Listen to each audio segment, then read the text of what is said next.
Just a reminder, 50-50 statutory split between us and DR at DOLA.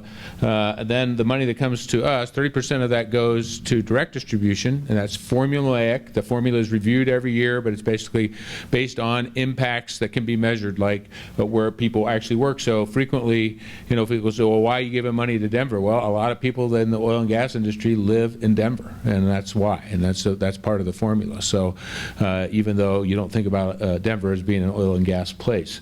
And then 70% are grants administered by us, and statutorily, I'm advised by a great team, not only within my own organization, but a great board that meets 3 times a year. But I do mention that the statute basically says, at the end of the day, it's up to me.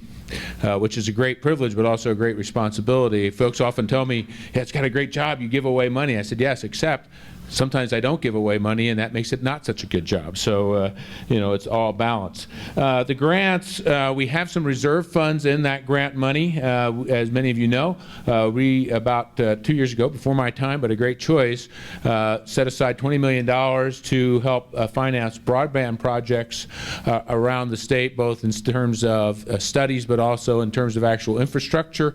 A lot of that has been invested, or is being invested, out here on the western slope, but it's been all around the state. And then alternate fuels, mainly compressed natural gas, trying to help communities who want to convert to that. Mainly, a lot of times it's buses, things like that. We have a program that does that. That was $20 million. During the flood time, we set aside $20 million to help with a lot of the initial expenses that weren't being covered by the feds and other folks.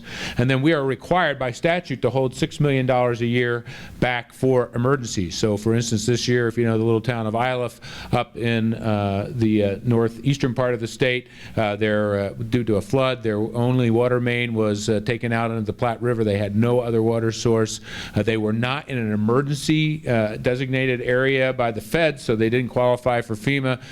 We were able to assist them with close to a $500,000 check to help them be able to restore that. So that's what that emergency money is for.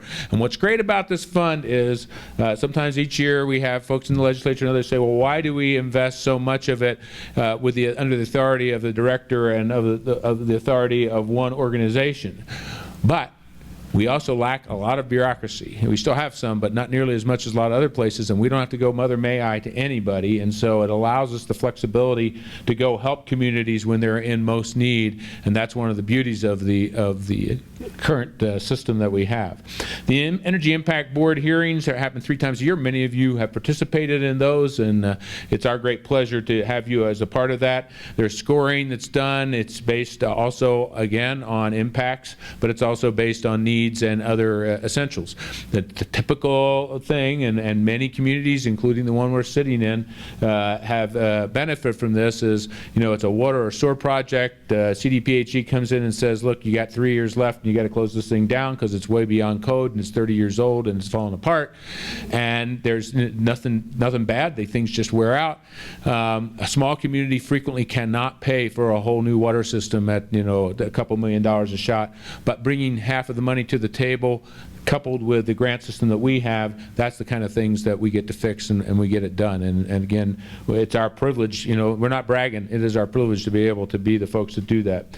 And also, as many of you know, our regional managers, one of them is here today, Lisa Ackerman. She's from this region, but many of you, regardless of where you're from, know your regional managers if you're a county or a municipal person. And these folks, wonderful, great capability, but they are the folks, along with the field team back in Denver, that start looking out with you to figure out what it is you need. Not what we think you need, but what you think you need.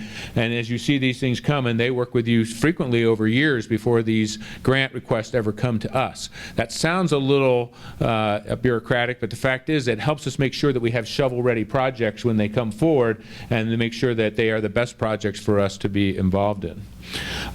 I carry in my pocket, so if you want to corner me today, I can show you. I have the next 3 charts in my pocket. The reason I have them is because sometimes people come up, well, you don't, you know, you're not very even-handed and you don't really help our county. I go, okay, what county are you in? Let's talk about that. Because these, you know, pictures don't lie and the numbers are real. So this is for the last 8 years, just finishing last week, where we were in terms of all the the energy impact grant awards made by county. So these are the actual grant side of this, and you can see that while it's spread around the state, because almost every region has some energy impact, it is concentrated on the places that are the biggest producers, and you would expect that. For instance, you know, Mesa, Garfield, Mesa, Weld, etc. If you look at this is the direct distribution side. Again, this is formulaic, but you can see, again, as you would expect, the counties that produce the most, or the places that are most impacted in terms of populations that work in this industry, and this is, again, mineral industry as well, you can see where that amount. So if you add these two up, for instance, Weld County is the winner, if you will, in terms of total. And this is not to the county administration itself, but across the county, both the community, all the communities there together, to the tune of almost $129 million over the last 8 years. If you go down to Custer County, I always point to Custer County because sometimes we have friends who say, well, all the money should go to certain counties. I'm going, okay, so Custer County has gotten a total of under $700,000 during that same time. Now, Custer doesn't have a lot of extractive industry now. They have it in their history. But I point out to them that, you know, okay, so you want the other, you know, if you got over $100 million, do you actually want the other $700,000 from Custer County too? Of course, some people would say, yes, we do, and I got that. But the fact is, you know, our whole state, and this is a state tax, it is not a local tax. So the state tax, you know, we use it to help a lot of communities that need help. Huerfano County, I was there a couple weeks ago. It's a tough county to live in. It was a county at one time of 18,000 people. They're down to about 7,000 now. The demographics there are that they have almost 2,000 people on Medicaid down there, and that's generally an indicator of the health or lack of health of a particular community. So we're happy to help Huerfano in very modest ways because they are trying to keep their community together as well. So I think it's a great blessing that the state has these funds. This is the past fiscal year in our terms of our grant making alone. So it's a little different shot. I show this because, you know, it's hard to see the dots and where everything is, but you can kind of see again where the grants have been concentrated, but also the spread of the grants in just a one fiscal year. And this past year, we were privileged to grant out about $110 million across the state, and all for terrific projects, many of which are already underway. Very quickly, you know, our friends in OSPB did the big March 18th announcement. We all waited this along with the legislature because it was very important information.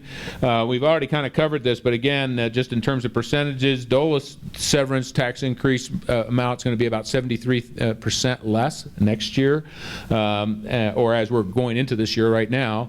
And then the mineral lease side is decreased. And then, as we mentioned, next year, due to some other factors like the property tax credit differences and also hopefully a change in price, we expect those to go up slightly, but they'll still be significantly less where they are. So right now, this past, it's been a great year for me. My first year, we've given out, again, about $35 million a cycle, give or take, and we have 3 cycles a year. This coming year, it will be significantly less than that. I'll skip this chart because it doesn't tell you anything that you haven't already seen, but here, I was asked a question earlier, you know, what do we foresee? We think, you know, we're in the middle of a cycle right now. So the applications are in, they're being evaluated. In July we'll meet, and by early August we'll have made those grants. So that's the cycle that we're in right now. We think that's going to be somewhere in the area of $28 to $30 million. And again, we adjust our funds and stuff all the time to try to keep up with current conditions, but that we think. So that's a fairly good one. We've been around $35 million. I remind folks that we're about to go to a point where we're going to go to about $20 million a cycle, and actually the last of these cycles may be all the way down to 18 million. That's way less than 30 or 35, but I would remind you that 30 to 35 are historically high amounts. Okay, so we are actually getting back to what if we had an average, and as you well know, there are years where we haven't even given any money out because of a lot of choices that the legislature and the governors had to make in the past, but where we are right now is a kind of normal, and $20 million a cycle isn't chicken feed. So we're still going to be doing broadband projects, we'll still be doing critical infrastructure projects, water, sewer, transportation. Some of the, I won't say nice to do, but great economic projects where, for instance, we just in Grand Junction granted $1.6 million to help them with a great events venue. Montrose got $1 million for that. Some of those are great projects, but you know, coming forward over the next couple years, we're not going to be able to do those kind of projects because of the situation we find ourselves in. So, just final thoughts. We recognize we're a major energy producing state, and we take that very seriously. And even though it's a smaller percentage of our economy, which has certainly helped us across the state, we recognize that you as individual communities, many of who are here, have been significantly negatively impacted because of where you are. And so, you know, the thing we're really trying to do is, and Chris mentioned this, is try to focus on things that can give you long-term diversity in your economy, because we really want to do that. Because if you're an area or a region that is based upon a commodity, you have lived this world for a long time, and unless you get yourself into a position where you're not based on a commodity, you will always live in this world, because that's the market and that's the way it works. So anything we can do, especially the broadband work, we think that's a big part of this. We and everybody I tell, you know, when we have friends in the legislature and other who are trying to do good things to protect this money and things, when they try to change the system, I'm not against that. But let's make sure that every time we think about changing the system in some way to protect the funds so that the bad guys in Denver don't steal them, which I get, but if you mess with the system too much, you're going to find out suddenly a community that you wanted to have help isn't going to get help, because the money won't be there and there's nothing we can do about that. So we work with the legislature very closely to make sure to analyze any proposals so we can say, okay, here's what could happen if you go down this road. And that is very useful to them and to us to make sure that we don't do something we didn't intend to do. And finally, we are celebrating at DOLA our 50th anniversary this year of it being in existence, 50 great years, and it is our incredible privilege to be able to be the folks that administer these funds on behalf of you and try to help you create better and stronger communities. So with that, I don't know if you want to do any more questions. I know we've run up against our clock time here, but or we can, but you're in charge. Maybe we have a few questions for you. Okay. We'll go to break after that. I have an announcement I need to make before we go on break. So. All right, good. We have a question here. Yes, sorry. Microphone. Oh, great.